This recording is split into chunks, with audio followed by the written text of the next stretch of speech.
Hello students, welcome to Edu Shakha. ये हमारे one shot revision का वीडियो नंबर 2।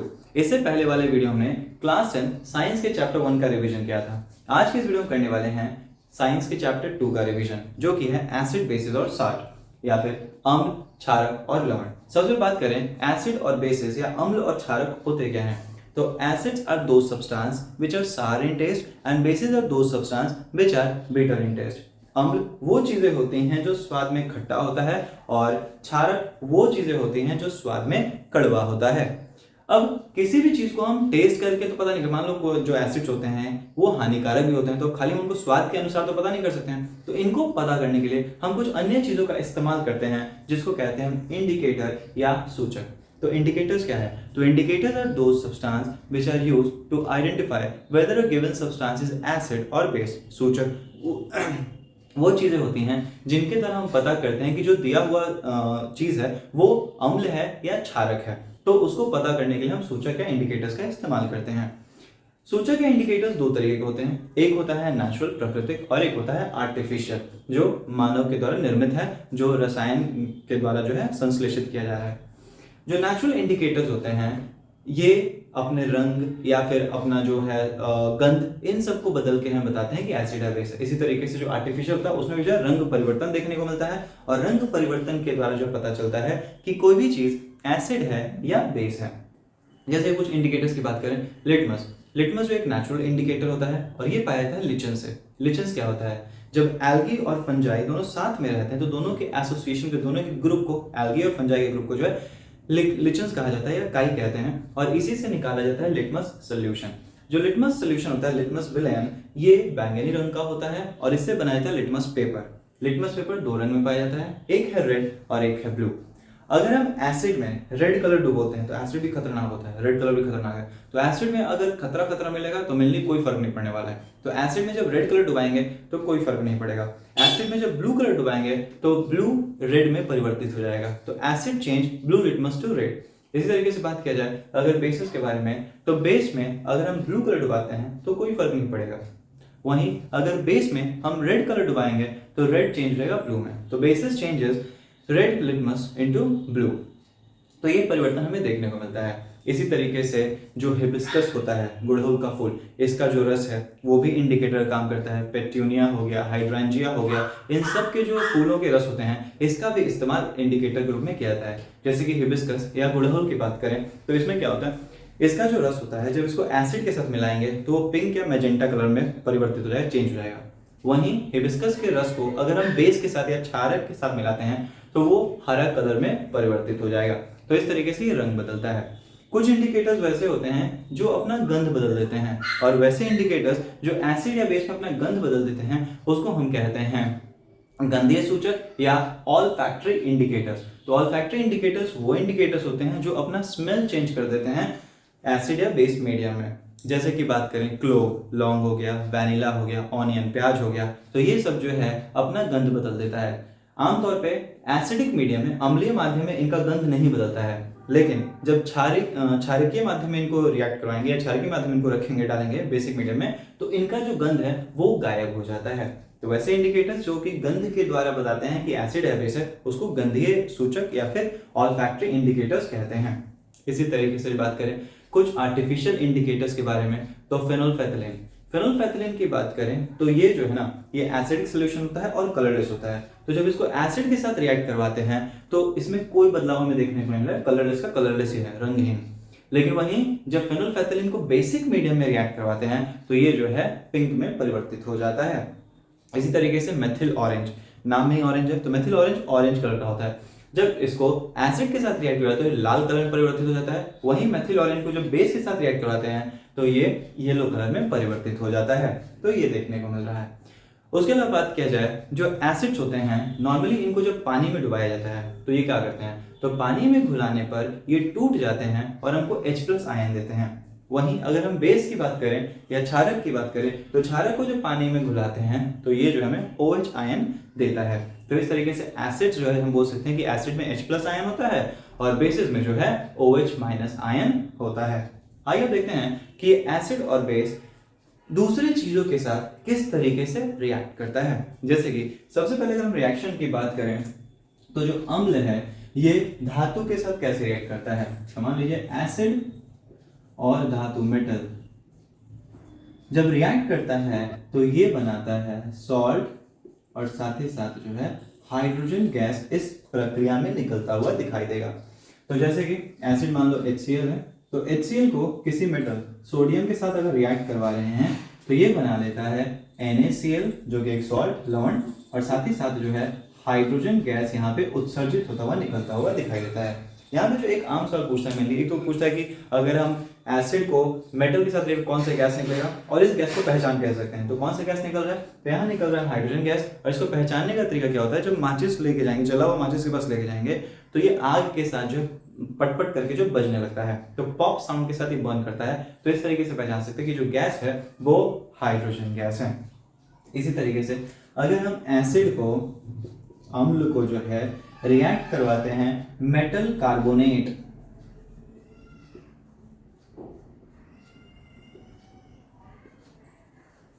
या फिर मेटल बाइकार्बोनेट के साथ, तो पहले मेटल कार्बोनेट से करवाते हैं। तो मान लीजिए HCl है, HCl को हम लोग रिएक्ट करवा रहे हैं मेटल कार्बोनेट सोडियम कार्बोनेट, तो क्या बनाता है, अगेन यहाँ पे NaCl के पास चला जाएगा, एक सॉल्ट या लवण बना। उसके अलावा जो यहाँ पे कार्बन डाइऑक्साइड निकलता है और साथ ही साथ जो है वाटर यहाँ पे बनता है। तो क्या होगा, अगर एसिड को मेटल कार्बोनेट के साथ रिएक्ट करवाएंगे तो हमको क्या मिलेगा, हमको मिलेगा सॉल्ट, कार्बन डाइऑक्साइड और वाटर। इसी तरीके से बात किया जाए, अगर एसिड को मेटल बाइकार्बोनेट, बाइकार्बोनेट को हाइड्रोजन कार्बोनेट भी कहते हैं, तो अगर एसिड को मेटल बाइकार्बोनेट के साथ रिएक्ट करवाएंगे तब क्या मिलेगा, तो आइए देखते हैं क्या मिलता है। तो देखो क्या दोनों ही केसेस में कार्बोनेट के साथ रिएक्ट करवाएं या बाइकार्बोनेट के साथ रिएक्ट करवाएं, दोनों ही केसेस में हमको जो है सॉल्ट, कार्बन डाइऑक्साइड और वाटर मिलेगा। एसिड है और इसका रिएक्शन करवाया जा रहा है मेटल बाइकार्बोनेट, बाइकार्बोनेट को जो है यहाँ पे हाइड्रोजन कार्बोनेट भी बोल सकते हैं, ठीक है, इसी को बोलते हैं हाइड्रोजन कार्बोनेट। तो अगर HCl है और HCl को रिएक्ट कर रहा है सोडियम बाइकार्बोनेट के साथ, तो क्या बनाएगा ये, तो ये बना लेता है NaCl, यहाँ पे चला गया। इसके अलावा जो है कार्बन डाइऑक्साइड और वाटर। तो यहाँ पे जो हम क्या बनता हुआ दिखाई देगा, जब भी हम लोग जो है मेटल एसिड को या तो मेटल कार्बोनेट या तो मेटल बाइकार्बोनेट के साथ रिएक्ट करवाएंगे तो हमें सॉल्ट, कार्बन डाइऑक्साइड और वाटर निकलता हुआ दिखाई देगा। यहाँ पे एक सवाल ये पूछता है कि आप कैसे पता कर सकते हो कि जो गैस निकल रहा है वो कार्बन डाइऑक्साइड है, तो इसके लिए क्या करते हैं, इसके लिए करते ये हैं कि जब गैस को, जो भी गैस निकल रहा है इसको हम रिएक्ट करवा देंगे कैल्शियम हाइड्रोक्साइड के साथ, बुझा हुआ चूना या फिर लाइम वाटर, तो बुझा हुआ चूना या लाइम वाटर के साथ रिएक्ट करवा देंगे तो ये बन जाता है कैल्शियम कार्बोनेट, ठीक है। ये कैल्शियम कार्बोनेट जो होता है ये मिल्की अपीयरेंस का होता है, दूधिया टाइप नजर आता है, हालांकि ये प्रेसिपिटेट है। तो कार्बन डाइऑक्साइड को जब लाइम वाटर से या फिर बुझा हुआ चूना से पास करवाया जाता है तो ये जो है दूधिया रंग का बन जाता है। तो इससे पता चल रहा है कि जो गैस है वो कार्बन डाइऑक्साइड है। तो ये चीज है। अगर मान लो इस कैल्शियम कार्बोनेट को और ज्यादा कार्बन डाइऑक्साइड और पानी दे दें तब क्या होगा, तो ये बन जाता है कैल्शियम बाइकार्बोनेट, और कैल्शियम बाइकार्बोनेट का जो है कोई रंग नहीं होता है, ये फिर से अपना दूधिया अपीयरेंस जो है वो खो देगा। तो ये चीज है, तो ये बन गया कैल्शियम बाइकार्बोनेट, ठीक है, इसका 2 हो जाएगा। तो यहाँ पे ये ध्यान रखिएगा, एक तो पहली बात क्या कौन कौन सी चीजें करें, जब कार्बोनेट या मेटल कार्बोनेट के साथ एसिड को रिएक्ट कराते हैं, अम्ल को मेटल कार्बोनेट से रिएक्ट कराएंगे तो लवण, सॉल्ट, कार्बन डाइऑक्साइड और वाटर मिलेगा। कार्बन डाइऑक्साइड पहचानने के लिए क्या करते हैं, तो कार्बन डाइऑक्साइड गैस के पहचान करने के लिए हम इसको पास करवाते हैं बुझा हुआ चूना या फिर लाइम वाटर से। तो लाइम वाटर से पास करवाएंगे तो ये बन जाएगा कैल्शियम कार्बोनेट, जो कि दूधिया अपीयरेंस का होता है, मिल्कीनेस दिखाई देता है। अगर हम इसको और ज्यादा कार्बन डाइऑक्साइड और पानी दे देंगे तब क्या होगा, तो मिल्कीनेस गायब हो जाएगा और ये बना लेगा कैल्शियम बाइकार्बोनेट या कैल्शियम हाइड्रोजन कार्बोनेट जो है बना लेता है। तो ये चीज है। उसके अलावा जो है अगर यहाँ पे मेटल को अपने एसिड से रिएक्ट कराए, एक बार मेटल को हम बेस के साथ रिएक्ट कराते हैं, तो अगर बेस है कोई और क्षारक, क्षारक को अगर धातु के साथ रिएक्ट कराएंगे, मेटल के साथ रिएक्ट कराएंगे तब क्या होगा, तो फिर से वही होता है सॉल्ट और हाइड्रोजन गैस हमें बनता हुआ दिखाई देगा। जैसे कि NaOH। अगर NaOH को हम रिएक्ट करवाते हैं जिंक के साथ तो ये बना लेता है सोडियम जिंकेट। इसको कहते हैं सोडियम जिंकेट। और साथ ही साथ जो है हाइड्रोजन गैस यहाँ पर हमें निकलता हुआ दिखाई देगा। तो बेस को अगर मेटल के साथ रिएक्ट करवाया जाएगा तो हमें जो है सॉल्ट और हाइड्रोजन गैस, यहाँ पे सॉल्ट क्या बना, सोडियम जिंकेट। कभी कभी ये जो है ऑब्जेक्टिव क्वेश्चन पूछ लेता है कि यहाँ पे क्या बन रहा है, तो फॉर्मूला देगा अलग अलग, तो आपको फॉर्मूला भी ध्यान रखना चाहिए, सोडियम जिंकेट। इसके अलावा बात किया जाए, अगर हम मेटल ऑक्साइड और नॉन मेटल ऑक्साइड को रिएक्ट करवाते हैं एसिड और बेस के साथ, तब क्या होगा। तो ज़्यादातर क्या देखा जाता है, अगर मेटल ऑक्साइड है, ये चौथा हो जाएगा, ये पांचवा। अगर मेटल ऑक्साइड है, धातु ऑक्साइड, और इसको रिएक्ट करवाया जा रहा है एसिड के साथ, अम्ल के साथ, तो मेटल ऑक्साइड मान लो सोडियम ऑक्साइड है, तो सोडियम ऑक्साइड को जब आप एसिड के साथ रिएक्ट करवाओगे, जैसे कि मान लीजिए HCl, तो क्या बनेगा, तो यहाँ पे बनता है सोडियम क्लोराइड और साथ ही साथ जो है पानी H2O। तो यहाँ बनेगा सोडियम क्लोराइड और पानी, ठीक है। उसके अलावा जब बात किया जाए तो यहाँ पे सॉल्ट और वाटर बन रहा है। एक और चीज यहाँ पे हम क्या नोटिस करेंगे, जब मेटल ऑक्साइड और एसिड को रिएक्ट करते तो वाटर बन रहा है। वाटर एक न्यूट्रल सब्सटेंस है, सॉल्ट भी एक न्यूट्रल सब्सटेंस है। न्यूट्रल उदासीन, ना ये अम्लीय है और ना ये क्षारकीय है, तो ना एसिडिक ना बेसिक, कुछ नहीं है। तो इस रिएक्शन में क्या देख रहे हैं, एक तरीके से यहाँ पे हो ये रहा है कि जब एसिड को मेटल ऑक्साइड से रिएक्ट करवाते हैं तो ये न्यूट्रल सब्सटेंस बनाता है। तो इस रिएक्शन को हम कहते हैं न्यूट्रलाइजेशन रिएक्शन या फिर उदासीनीकरण अभिक्रिया। तो यहाँ पे जो है उदासीन चीजों का निर्माण हो रहा है, न्यूट्रल सब्सटेंस का निर्माण हो रहा है। इसी तरीके से अगर हम बात करें नॉन मेटल ऑक्साइड है,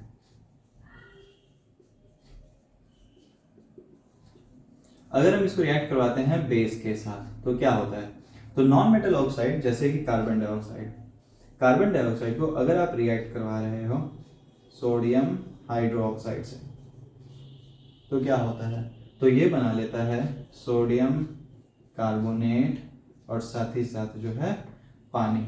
तो ये चीज, तो यहाँ पे हम क्या देख रहे हैं, अगर नॉन मेटल ऑक्साइड बेस के साथ रिएक्ट कर रहा है तो ये बना रहा है सॉल्ट और वाटर। अगेन ये क्या है, ये न्यूट्रलाइजेशन रिएक्शन है, क्योंकि यहाँ पे न्यूट्रल सब्सटेंस बन रहा है।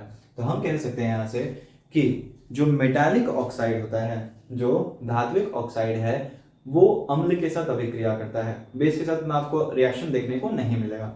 तो जो मेटल ऑक्साइड होता है अम्ल के साथ एसिड के साथ रिएक्ट करता है। तो इस आधार पर हम कह सकते हैं मेटल ऑक्साइड का नेचर क्या है, तो मेटल ऑक्साइड की प्रकृति ये है कि वो क्षारक है, बेसिक इन नेचर है। तो metal oxides are basic in nature. इसी तरीके से अगर नॉन मेटल ऑक्साइड्स की बात करें तो नॉन मेटल ऑक्साइड बेस के साथ रिएक्ट करता है और एसिड के साथ आपको उतना रिएक्शन होता हुआ नहीं दिखाई देगा। तो नॉन मेटल ऑक्साइड क्योंकि बेस के साथ रिएक्ट कर रहा है, तो इसका मतलब ये हो गया कि नॉन मेटालिक ऑक्साइड होता है ये एसिडिक इन नेचर होता है। तो यहां से दो चीजें आप लिखिएगा, metallic oxides are basic in nature and non metallic oxides are acidic in nature. जो धात्विक ऑक्साइड होता है ये क्षारकीय होता है और जो अधात्विक ऑक्साइड होता है ये अम्लीय होता है प्रकृति में। तो ये चीज है।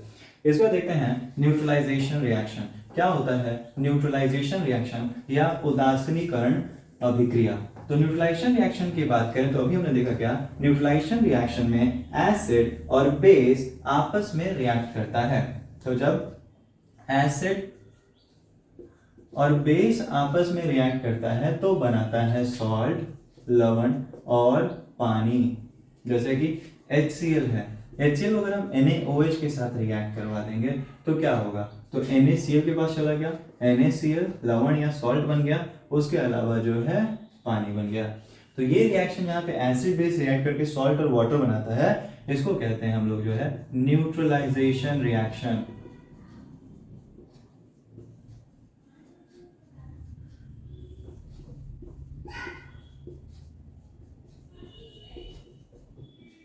उदासीनीकरण अभिक्रिया। तो ये चीज है। तो एसिड पूछता है न्यूट्रलाइजेशन रिएक्शन क्या है, तो न्यूट्रलाइजेशन रिएक्शन की बात करें तो यहाँ पर एसिड और बेस आपस में रिएक्ट करके सॉल्ट और वाटर का निर्माण करता है। जब अम्ल और क्षारक आपस में रिएक्ट करके जो है लवण और पानी का निर्माण करता है तो इसको उदासीनीकरण या न्यूट्रलाइजेशन कहते हैं। तो ये चीज़ है। इसके अलावा आप क्या देखोगे, यहाँ पे अगर बात किया जाए एसिड का H और बेस का OH, असल में ये सब आपस में एक्सचेंज हो रहा है। सोडियम चला गया क्लोरीन के पास और हाइड्रोजन चला गया OH के पास। तो अगर आपको ध्यान हो, पहले चैप्टर में हमने एक रिएक्शन पढ़ा था डबल डिस्प्लेसमेंट रिएक्शन।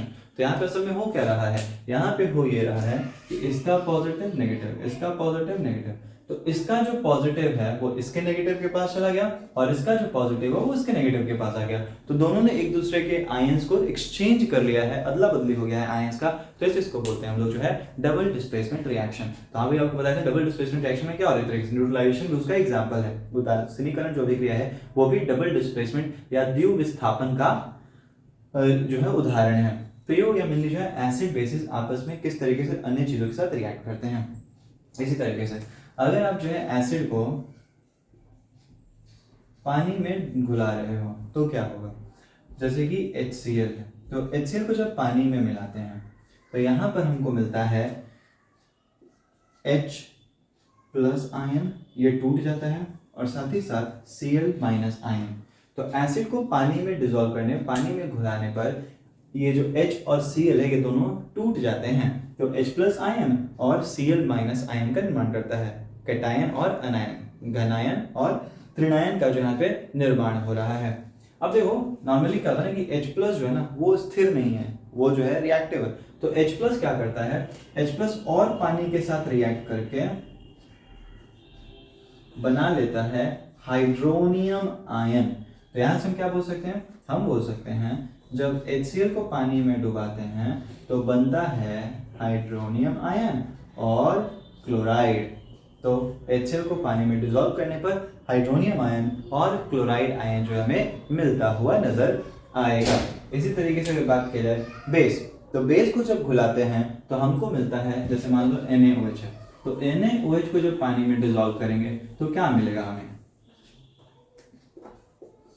NaOH है, इसको अगर हम पानी में डिसॉल्व करते हैं तो हमको मिल जाएगा Na प्लस और OH माइनस। तो यहाँ से हम कह सकते हैं एसिड को अगर पानी में घुलाएंगे तो हमको H प्लस आयन मिलेगा, और बेस को अगर पानी में घुला रहे हैं तो हमको जो है OH माइनस आयन मिल जाएगा।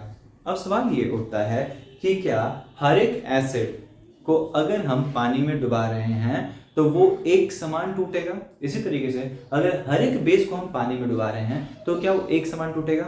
ऐसा नहीं है। कुछ एसिड्स वैसे होते हैं जिसको पानी में डुबाने पे वो पूरी तरीके से टूट जाते हैं, तो इनको कहते हैं स्ट्रॉन्ग एसिड। और कुछ एसिड वैसे होते हैं जिनको पानी में डुबाने पे वो पूरी तरीके से नहीं टूटते हैं, तो उनको कहते हैं वीक एसिड। जैसे कि बात किया जाए अगर हम hydrochloric acid, sulphuric acid, phosphoric acid, ये सब स्ट्रॉन्ग एसिड होते हैं। क्यों स्ट्रॉन्ग एसिड होते हैं? क्योंकि पानी में डुबाने पे इनका विलयन बनाने में क्या होता है, ये टूट जाते हैं, आयंस का निर्माण कर देते हैं, पूरी तरीके से टूटते हैं। वहीं अगर बात करें एसिटिक एसिड, एसिटिक एसिड क्या हो गया, जैसे कि CH3COOH। अब इसको अगर हम पानी में डुबाएं तो क्या हो जाएगा, ये बना लेता है CH3CO माइनस और ये H प्लस अलग हो गया। तो ये टूट रहा है लेकिन पूरी तरीके से नहीं टूटेगा। अगर आपने मान लो 100 ml एसिटिक एसिड लिया है तो हो सकता है उसमें से 20 ml टूटे, 30 ml टूटे, पूरा नहीं टूटेगा। लेकिन वहीं HCl की बात करें तो HCl लगभग जो है 80, 90, 100 के करीब जो है टूट जाता है, तो मैक्सिमम टूटता है। लेकिन यहाँ पे ये मैक्सिमम नहीं टूटेगा, थोड़ा बहुत टूटेगा और बस वैसे का वैसे ही रह जाएगा।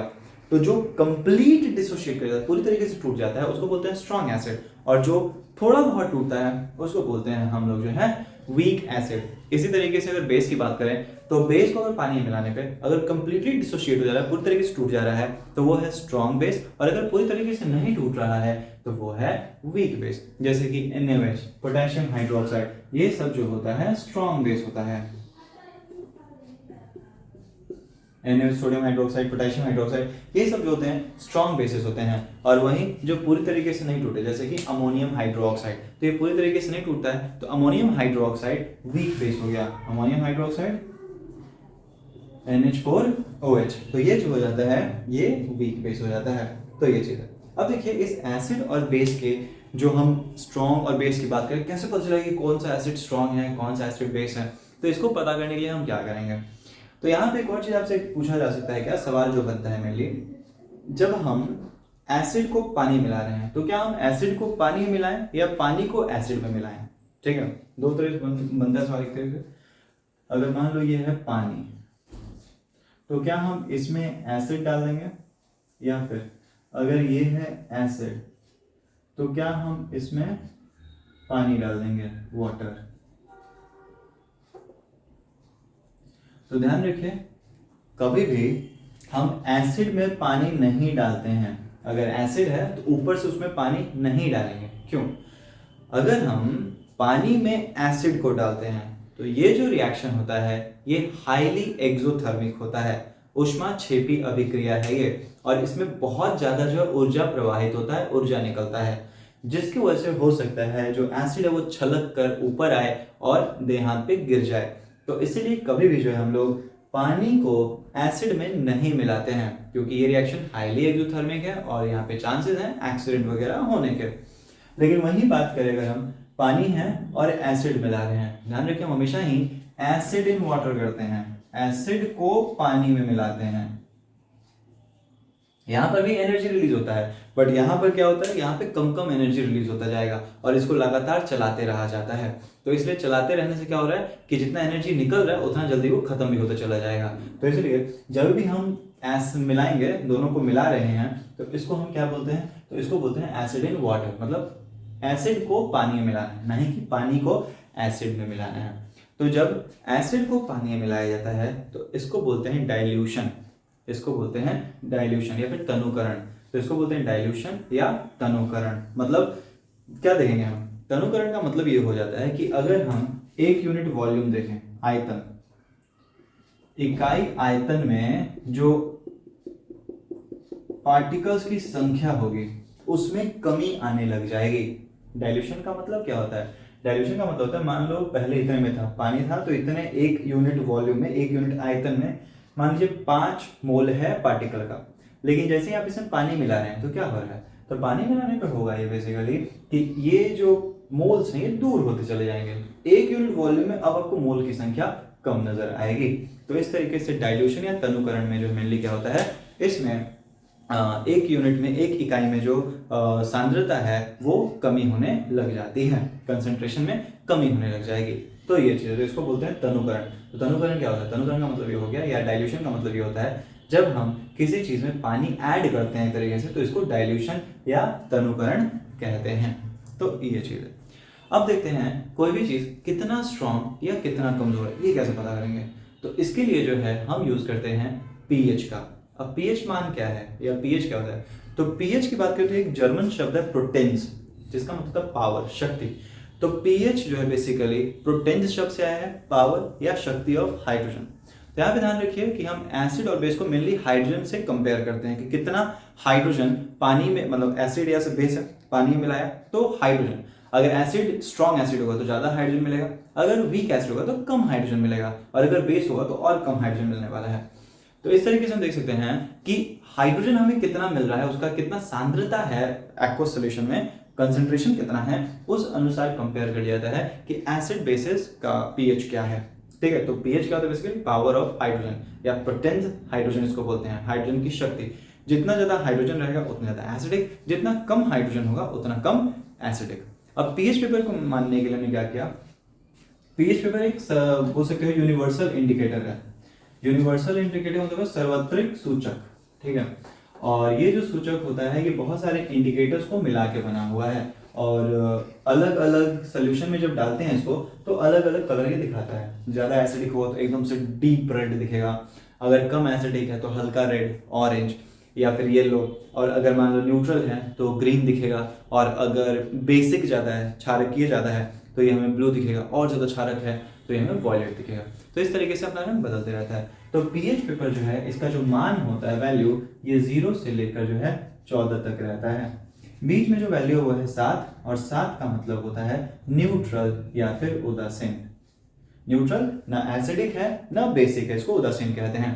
तो ये चीज है। अगर आप 7 से इधर आ रहे हो तो आप क्या देखोगे, जो अम्लीय गुण है वो बढ़ता है, एसिडिक कैरेक्टर इंक्रीजेस।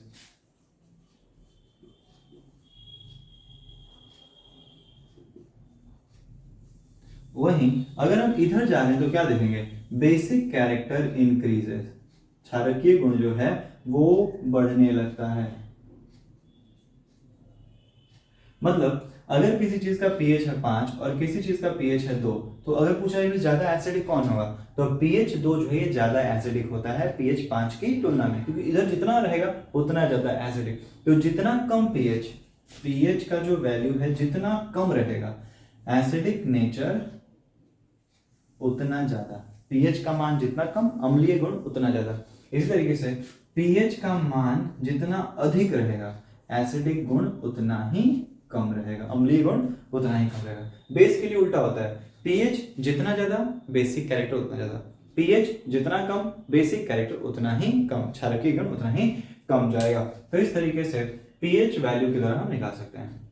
एक और चीज यहाँ पे क्या ध्यान रखिएगा, अगर मान लो किसी चीज का पीएच है 5 और किसी चीज का पीएच है 4, ठीक है, तो दोनों में हाइड्रोजन की कंसंट्रेशन की बात किया जाए तो कितना गुना हाइड्रोजन कंसंट्रेशन में अंतर आएगा।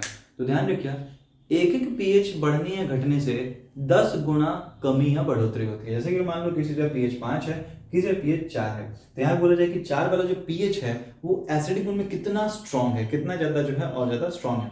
तो 10 गुना, एक आपको दिख रहा है वैल्यू एक दिख रहा है, लेकिन एक का मतलब 10 गुना होता है। तो यहाँ पे मिलने क्या देखोगे, यहाँ पे 10 गुना ज्यादा एसिडिक होगा पीएच 4 वाला। इसे मान लो अगर कंपेयर किया था, पीएच किसी का 3 है और किसी का पीएच जो है वो 1 है, तो एक वाला कितना एसिडिक है, तो 10 × 10 2 का पावर है, तो 10 का पावर 2 मतलब 100 गुना ज्यादा एसिडिक होगा। ठीक है, 3 रहता तो 1000 गुना ज्यादा एसिडिक होता। तो इस तरीके से हम लोग यहाँ पे कंपेयर कर सकते हैं कौन ज्यादा एसिडिक है, कितना ज्यादा एसिडिक है। तो ये हो गया पीएच। अब इस पीएच का हमारे रोजाना की जिंदगी पे कोई असर पड़ता है या नहीं पड़ता है, तो बिल्कुल हमारे रोजाना के जीवन में इसका असर बहुत देखने को मिलेगा। जैसे कि अगर आपने ब्लड की बात करें, रक्त, तो रक्त का जो पीएच होता है वो 7.4 होता है, 7.4, न्यूट्रल से थोड़ा सा ऊपर। इस तरह बात किया जाए, हम जो सलाइवा है, लार जो होता है, इसका जो पीएच होता है लगभग जो है 6.8 के करीब, अप्रॉक्स न्यूट्रल के करीब होता है। लेकिन जब हम लोग खाना खाते हैं तो खाना खाने के बाद पीएच में गिरावट आ जाता है। ठीक है, तो अगर मुंह का पीएच 5.5 से नीचे चला जाए, मुंह का पीएच 5.5 से नीचे चला जाए, तो मेनली क्या होता है, यहाँ बैक्टीरिया ग्रो करने लग जाएगा, और जीवाणुओं के बढ़ने से, बैक्टीरिया के ग्रो करने से हमारा जो दांत होता है, दांत का सबसे ऊपर वाला जो परत होता है, इसको कहते हैं हम लोग जो है इनेमल। शरीर का सबसे हार्ड पार्ट होता है ये इनेमल। ठीक है, ये दांतों को प्रोटेक्ट करने का कार्य करता है। तो दांत के ऊपरी हिस्से में जो है रहता है इनेमल, और ये इनेमल की बात करें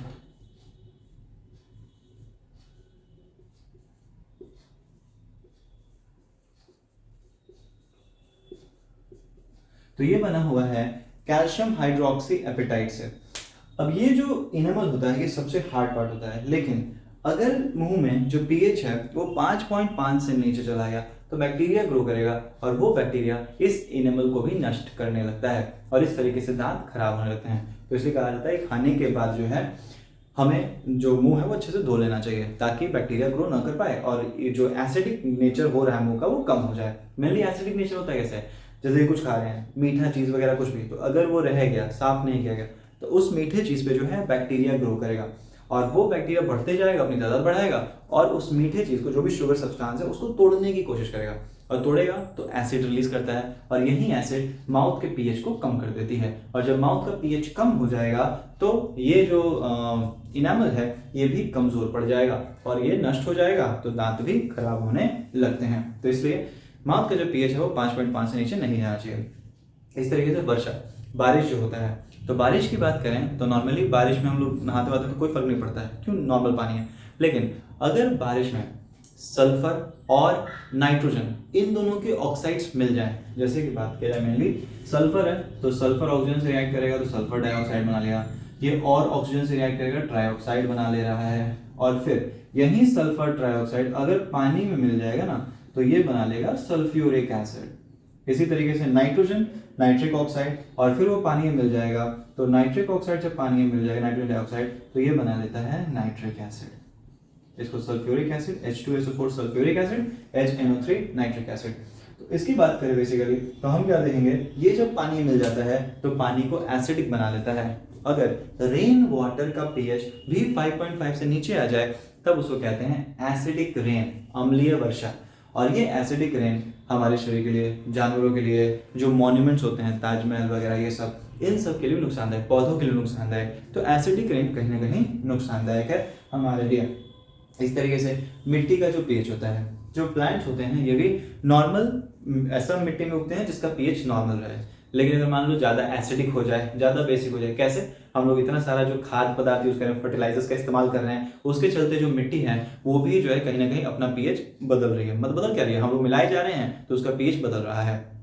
अब अगर ज़्यादा बेसिक हो जाए या ज़्यादा एसिडिक हो जाए तो क्या करना होगा? एसिडिक ज़्यादा हो गया तो बेस में लाना पड़ेगा। तो इस तरीके से जो सॉइल है, मिट्टी, उसका भी पीएच हमारे लिए मान्य रखता है। इससे पीएच हमारे पेट में भी कार्य आता है। कैसे? अगर बात किया जाए, हमारा जो पेट है, गैस्ट्रिक ग्लैंड, ये सिक्रीट करता है HCl, हाइड्रोक्लोरिक एसिड। ये हाइड्रोक्लोरिक एसिड की जरूरत क्यों होती है? तो हाइड्रोक्लोरिक एसिड की जरूरत इसलिए होती है क्योंकि पेट में एक एंजाइम सिक्रीट होता है जिसका नाम है पेप्सिन, और इस पेप्सिन को काम करने के लिए मेनली जो है कहीं ना कहीं ये हाइड्रोक्लोरिक एसिड चाहिए, मतलब एसिडिक मीडियम चाहिए। एसिडिक मीडियम में ही वो कार्य कर सकता है। और एसिडिक मीडियम कौन बनाता है? तो एसिडिक मीडियम बनाता है HCl। तो ये चीज़ है। तो कभी कभी जब अनपच हो जाता है, इनडाइजेशन हो जाता है, तो एसिड की मात्रा बढ़ जाती है और उसके चलते जो पेट में दर्द, छाती में जलनी, ये सब होने लगता है। तो उसको ठीक करने के लिए क्या करते हैं? तो उसको ठीक करने के लिए लिया जाता है एंटासिड। एंटासिड की बात करें तो एंटासिड ऐसा नहीं चींटी का एसिड बोल रहे हैं। एंटासिड मेनली पेट में ज्यादा एसिड बढ़ने पे उसको कम करने के लिए एसिड ये लिया जाता है एंटासिड। और इसका एक कॉमन एग्जांपल क्या होता है? मिल्क ऑफ मैग्नीशियम, मतलब मैग्नीशियम हाइड्रोक्साइड का सोल्यूशन। तो ये जो होता है इसको कहते हैं मिल्क ऑफ मैग्नीशियम। तो कोई भी जो मेनली बेस का इस्तेमाल कर सके, क्योंकि एसिड बढ़ा है तो बेस का इस्तेमाल करते हैं ताकि उस एसिडिटी को न्यूट्रलाइज कर सके। ये जो पीएच है ये कहीं ना कहीं जानवरों को सुरक्षित रखने में भी सहयोग देता है। जैसे कि चींटी, मधुमक्खी जब काटती है तो बिल्कुल पेट दर्द होने लगता है, वहाँ पे सूजन हो जाता है। तो ये सब क्यों हो रहा है? तो ये ऐसा इसलिए हो रहा है क्योंकि जो चींटी है उसके डंक में होता है मिथनोइक एसिड, और ये जो मिथनोइक एसिड होता है इसी के चलते वो रिएक्शन होता है। उसके अलावा जो बात किया जाए, एक प्लांट है नेटल।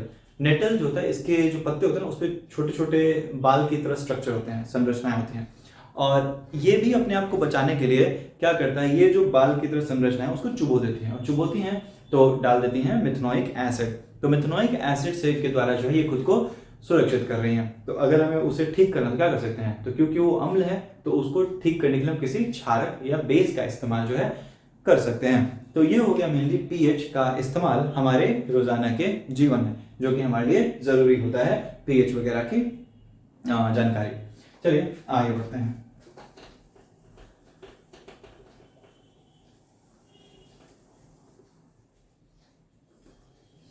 ठीक है, अब बात करते हैं मेनली कुछ ऐसे चीजों के बारे में कि जो एसिड होता है या जो बेस होता है। एक सवाल पूछता है कि बिजली कंडक्ट करेगा कि नहीं, कुछ चीजें विद्युत संचालन करेगा कि नहीं। जैसे कि बात करें, अगर मान लो कुछ चीजें दी गई हैं, ग्लूकोज है C6H12O6 या फिर HCl दे दिया है, ठीक है, तो पूछे कि क्या दोनों बिजली कंडक्ट कर सकता है। तो नॉर्मली देखो, तार में जो बिजली कंडक्ट होता है, जो विद्युत का संचालन होता है, वो किसके चलते होता है? वो इलेक्ट्रॉन के चलते होता है। लेकिन अगर बात करें हम जो जल में है, ठीक है, जैसे बोलते हैं ना कभी भी जो बिजली के चलते आग लगे उसमें पानी नहीं फेंकना चाहिए। तो क्यों नहीं फेंकना चाहिए? तो इसलिए नहीं फेंके क्योंकि पानी जो है वो संचालक है विद्युत का, तो उससे झटका आपको लग सकता है। तो जाहिर सी बात है नहीं फेंकना चाहिए पानी। तो नॉर्मली देखो क्या, जो डिस्टिल्ड वाटर एकदम शुद्ध पानी, वो डिस्टिल्ड वाटर होता है वो संचालन नहीं कर सकता है। क्यों? क्योंकि उसमें कोई आयन है ही नहीं। तो वैसा पानी जिसमें आयन उपस्थित रहता है वही संचालक कर सकता है विद्युत का, अन्यथा इलेक्ट्रिसिटी का कंडक्टर वही है, अन्यथा कोई नहीं। ठीक है, तो डिस्टिल्ड वाटर जो होता है कंडक्ट नहीं करता है, लेकिन टैप वाटर उसमें मिनरल्स होते हैं, सोडियम, क्लोरीन वगैरह ये सब, तो ये कंडक्ट करवा देता है। तो नॉर्मली बात करें से, अगर मान लो पानी है, पानी में आपने ग्लूकोज मिला दिया, तो क्या ये पानी कंडक्ट करेगा? प्योर पानी है, ग्लूकोज मिला है तो कंडक्ट करेगा? तो नहीं। क्यों नहीं? ऐसा इसलिए होता है क्योंकि पानी में मिलाने पर ग्लूकोज आयंस नहीं बनाता है, glucose do not form ions, और जब आयंस नहीं बनाता तो कंडक्ट कर ही नहीं सकता है, तो इसलिए ये संचालक विद्युत का नहीं है। लेकिन वही HCl की बात करें, HCl को पानी में मिलाएंगे तो क्या होगा? तो HCl टूट जाता है और टूटकर H+ और Cl- आयन का निर्माण कर देता है, एक कटायन और एक अनायन, घनायन और त्रिनायन, तो आयन का निर्माण कर देता है। इस आयन के चलते जो है जल में विद्युत कंडक्ट होने लगता है, विद्युत का संचालन होने लगता है। इसे बात किया जाए अगर एसिटिक एसिड है, एसिटिक एसिड CH3COOH, क्या ये कंडक्ट करेगा? तो बिल्कुल, इसको भी जब पानी में डालते हैं तो पानी में डालने पर ये टूट जाएगा CH3COO- और H+ में, तो जिसकी वजह से ये भी जो है एक अच्छा संचालक है विद्युत का। तो ये सब जो है कंडक्ट कर सकते हैं, लेकिन वही ग्लूकोज हो गया ये कंडक्ट नहीं कर सकता क्योंकि टूटेगा ही नहीं। तो जो चीज़ें पानी में डालने पर नहीं टूटती हैं वो विद्युत का संचालन नहीं कर सकती हैं, लेकिन जो चीज़ें पानी में डालने में टूट रही हैं तो वो पानी का संचालन, विद्युत का संचालन कर सकता है, वो इलेक्ट्रिसिटी कंडक्ट कर सकता है। तो ये चीज़ है। उसके अलावा बात करते हैं हम लोग अब जो है सॉल्ट या लवण को लेकर। सॉल्ट क्या होता है या जो है लवण क्या है, ठीक, ये चीज। उसके अलावा दो शब्द और है, ध्यान रखिए क्या, एक है बेस और एक है एल्कली। दोनों में अंतर है? बिल्कुल है। अगर बेस की बात करें इसको हम क्षारक कहते हैं और इसको जो है क्षार कहते हैं। तो अगर हम बेस की बात करें तो बेस क्या होता है? तो बेस वो चीज है जो मेनली आपने जितना बेसिक कैरेक्टर पढ़ा वो सारे गुण दर्शाता है, लेकिन ये पानी में घुलनशील हो भी सकता है और नहीं भी हो सकता है। एल्कली क्या है? तो एल्कली पानी में घुलने वाले बेस होते हैं, सॉल्युबल बेसिस को जो है एल्कली कहते हैं, ठीक है। तो मतलब बोल सकते हो जो भी चीजें आप बेस में पढ़ो सब बेस ही हैं, लेकिन उसमें से कुछ चीजें ऐसी हैं जो पानी में घुलनशील होती हैं। तो जो चीजें पानी में घुलनशील होती हैं उसको एल्कली या क्षार कहते हैं। ऐसे तो सभी क्षारक है, लेकिन उसमें से भी जो चीज घुलन, जैसे NaOH सॉल्युबल होता है, तो ये जो है मेनली क्षारक होगा, ठीक है। इसे बाद में पोटेशियम हाइड्रोक्साइड, तो ये भी जो है क्षारक है। तो ऐसा नहीं कि बेस नहीं है, ये बेस भी है, ये एल्कली भी है, पानी में भी सॉल्युबल है और ये बेस तो है ही। तो ये चीज है मेनली। तो बेस हो गया पूरा एक बड़ा सा ग्रुप, और उसमें से एक छोटा ग्रुप कौन है? जो कि पानी में सॉल्युबल रहता है। तो जो पानी में सॉल्युबल होता है उसको क्षार या एल्कली कहते हैं, ठीक है। अब बात करते हैं लवण। तो हमने देखा था सॉल्ट का निर्माण कैसे होता है। तो सॉल्ट के निर्माण के लिए हमने देखा था उदासीनीकरण या फिर न्यूट्रलाइजेशन रिएक्शन, जिसमें था एसिड अगर बेस के साथ रिएक्ट कर रहा है तो बनाता है सॉल्ट और वाटर। अभी तो देखिए आपके मन में जब भी सॉल्ट का नाम आता है तो आपको लगता होगा कि न्यूट्रल रहेगा, जरूरत नहीं है। सॉल्ट न्यूट्रल भी हो सकता है, सॉल्ट एसिडिक भी हो सकता है, सॉल्ट बेसिक भी हो सकता है। जैसे कि बात किया जाए अगर एसिड और बेस दोनों स्ट्रॉन्ग हैं तो उस केस में आपको क्या देखने को मिलेगा? आपको सॉल्ट न्यूट्रल देखने को मिलेगा। अगर दोनों ही स्ट्रॉन्ग है, एसिड भी स्ट्रॉन्ग है, बेस भी स्ट्रॉन्ग है, तो आपको सॉल्ट न्यूट्रल देखने को मिलेगा। लेकिन एसिड अगर स्ट्रॉन्ग है और बेस वीक है तो उस केस में जो आपको एसिडिक सॉल्ट देखने को मिलेगा। और अगर एसिड वीक है और बेस स्ट्रॉन्ग है तो उस केस में आपको सॉल्ट बेसिक देखने को मिलता है। तो सॉल्ट का नेचर कुछ भी हो सकता है, एसिडिक भी, बेसिक भी और न्यूट्रल भी, ठीक है। तो ये चीज है। कभी कभी अगर आपको पहचानना है कि कोई स्ट्रॉन्ग सॉल्ट है, वीक सॉल्ट है, कैसा है, तो आप उसको क्या करो, उसको जो वाटर के साथ रिएक्ट करवा के देखो। जैसे कि बात किया जाए मेनली NaCl है, अगर NaCl को आप पानी के साथ रिएक्ट करवाओगे तो क्या बन रहा है? Na और ये हो गया OH और साथ ही साथ जो है H और Cl। तो NaOH और HCl। सोडियम हाइड्रोक्साइड भी स्ट्रॉन्ग है, ये भी स्ट्रॉन्ग है, तो दोनों स्ट्रॉन्ग है, तो इसलिए ये मिलेगा हमको न्यूट्रल सॉल्ट। तो आप उल्टा रिएक्शन भी करवा सकते हो। तो मेनली आपको क्या करना है, आपको पानी के साथ रिएक्ट करना है, देखना है सॉल्ट कौन सा बन रहा है और ये एसिड कौन सा बन रहा है और बेस कौन सा बन रहा है, उस अनुसार कंपेयर कर सकते हो। आइए अब देखते हैं कुछ कॉमन सॉल्ट्स के बारे में जो हमारे रोजाना के जीवन में इस्तेमाल होते हैं। सबसे पहला जो हमारे पास सॉल्ट है वो है NaCl। सोडियम क्लोराइड की बात किया जाए तो सोडियम क्लोराइड मिलता कहाँ से मेनली? तो सोडियम क्लोराइड हमको पानी में से मिलता है, जो समुद्री पानी है, मरीन वाटर, इसमें से बहुत सारे सॉल्ट्स का मिलावट है। इसी में से जो हम लोग सोडियम क्लोराइड NaCl को निकालते हैं। NaCl के सोल्यूशन को कहते हैं ब्राइन, BRIN। तो NaCl की जो सोल्यूशन है इसको कहा जाता है ब्राइन। क्या होता है? NaCl का सोल्यूशन, ठीक है। NaCl सोल्यूशन को ब्राइन कहते हैं। ये जो सोडियम क्लोराइड होता है इसकी मदद से जो हम अन्य सॉल्ट्स का भी निर्माण करवाते हैं, और ये जो है कॉमन जो हम खाने में यूज करते हैं वो भी सोडियम क्लोराइड ही है, ठीक है। इसके अलावा अन्य सॉल्ट्स की बात करें जैसे कि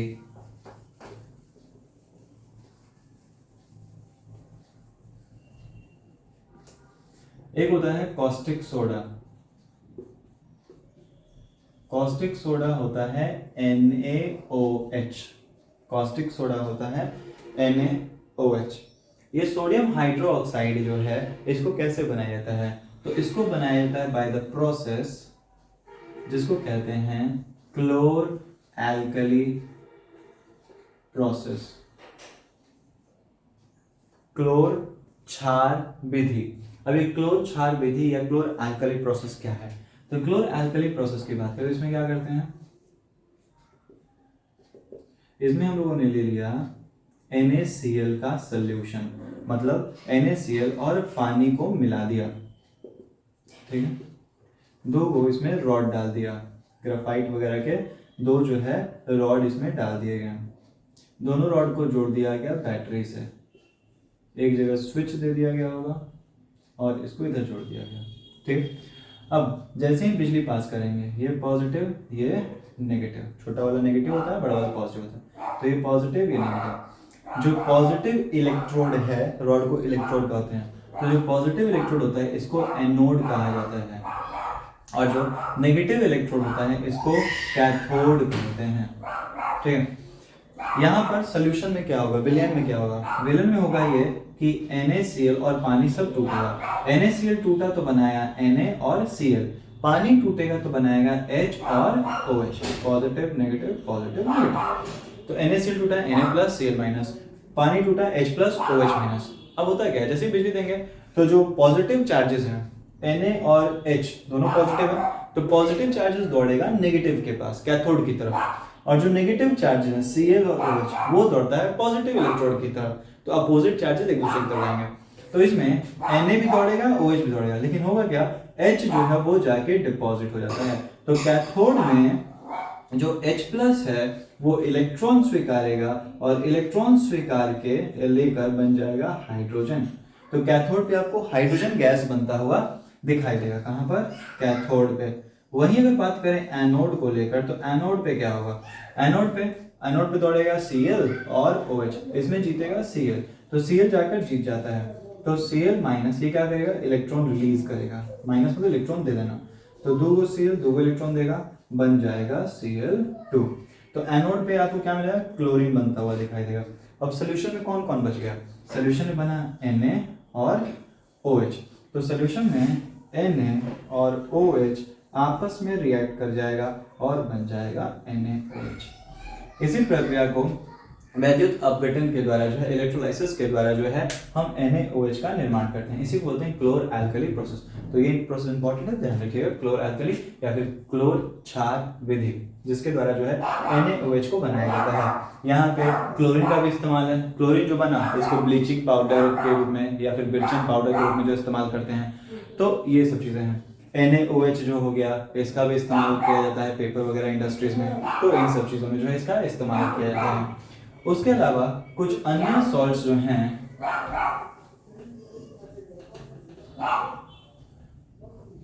ब्लीचिंग पाउडर,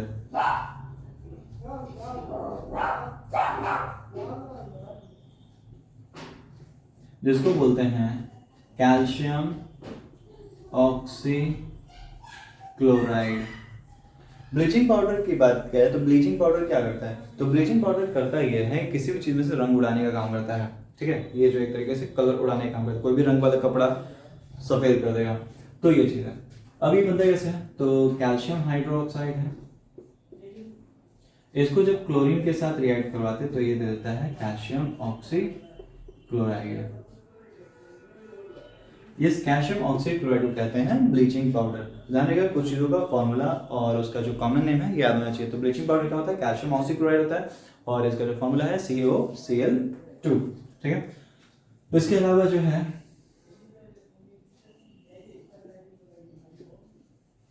बेकिंग सोडा।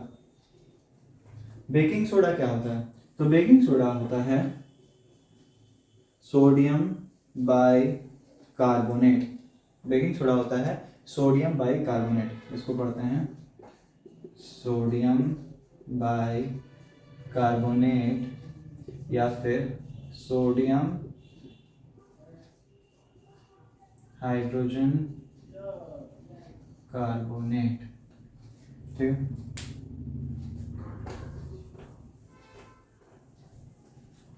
ये कैसे बनता है, इसको बनाने के लिए क्या किया जाता है, लिया गया NaCl, ammonia NH3, carbon dioxide और पानी, तो ये सब मिलता है तो बनाता है सोडियम बाइकार्बोनेट। तो ये मिलता है सोडियम बाइकार्बोनेट। एक चीज है ना, बेकिंग सोडा और बेकिंग पाउडर की बात करें, दोनों में अंतर क्या है? तो बेकिंग सोडा सोडियम बाइकार्बोनेट होता है। सोडियम बाइकार्बोनेट में जब टार्टरिक एसिड मिला देते हैं, सोडियम बाइकार्बोनेट जब टार्टरिक एसिड मिला देते हैं तब उसको कहते हैं बेकिंग पाउडर। सोडा ये हो गया, बेकिंग पाउडर क्या हो गया? जब इसको टार्टरिक एसिड के साथ मिला दिया गया, टार्टरिक अम्ल या टार्टरिक एसिड के साथ जब मिला देंगे तब इसको कहेंगे बेकिंग पाउडर। तो ये चीज है। इसका इस्तेमाल क्या करते हैं? मेनली इसको इस्तेमाल जो खाने वगैरह में किया जाता है, किसी चीज को फुलाने के लिए जो है ये किया जाता है। और फूलता कैसे है? तो नॉर्मली जो बेकिंग पाउडर है, ठीक है, इसको जब हीट करते हैं तो हीट में जो ये टूट जाता है और टूट कर ये देता है कार्बन डाइऑक्साइड। तो अगर हम बात की जाए बेकिंग सोडा को लेकर, तो बेकिंग सोडा क्या होगा? सोडियम बाइकार्बोनेट को अगर हम हीट करेंगे तो ये दे देगा सोडियम कार्बोनेट और साथ ही साथ जो है कार्बन डाइऑक्साइड। तो ये चीज़ है, तो इसलिए जो है ये बनता है। तो यहाँ पे कार्बन डाइऑक्साइड जब बाहर आता है तो इसी के बाहर आने से वो चीज़ें फूलने लगती हैं। उसके अलावा वॉशिंग सोडा, वॉशिंग सोडा की बात करें तो वॉशिंग सोडा क्या होता है? तो वॉशिंग सोडा होता है सोडियम कार्बोनेट।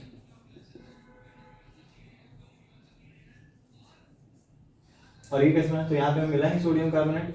जब सोडियम कार्बोनेट को, सोडियम कार्बोनेट 10 मोल्स ऑफ पानी, इसको बोलते हैं सोडियम कार्बोनेट डेकाहाइड्रेट।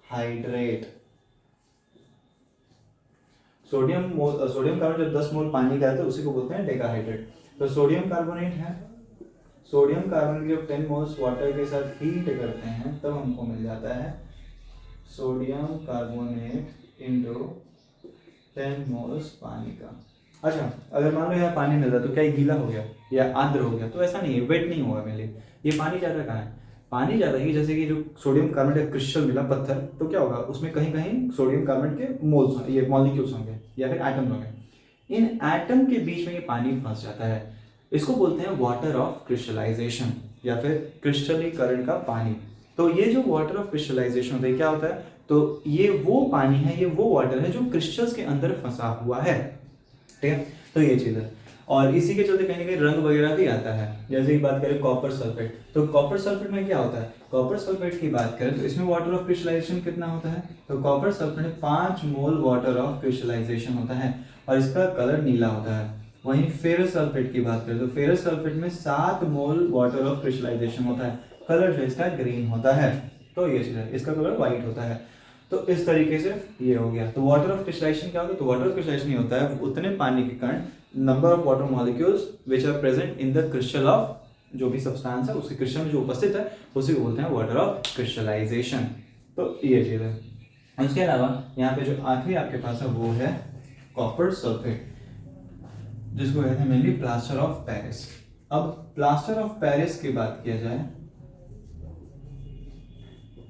तो इसको पीओपी भी कहते हैं। और ये बनता कहाँ से है? ये बनता है जिप्सम से।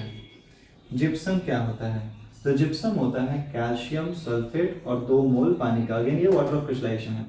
जब कैल्शियम सल्फेट को हीट करते हैं 193 केल्विन से नीचे तो ये टूट जाता है। कैल्शियम सल्फेट और आधा मोल पानी का बचता है और बाकी जो है 2 है ना, तो आधा मोल बचा हाफ और बाकी जो 3/2 जो है ये निकल गया।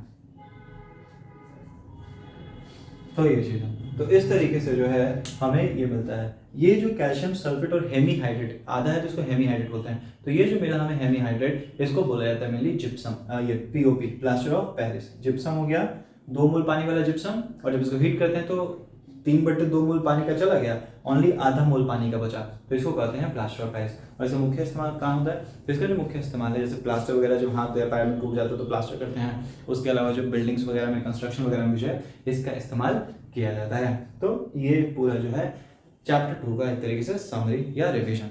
तो आप भी जो है रिविजन करते रहिए, क्योंकि अब एग्जाम ज़्यादा दूर नहीं है तो पढ़ाई ज़रूरी है।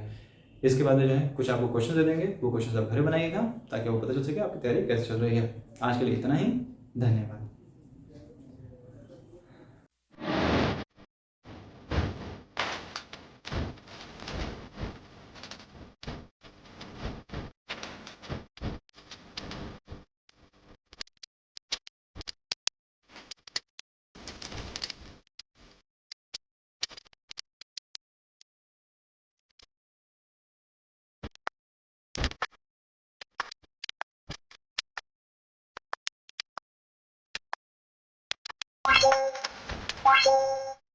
Thank you.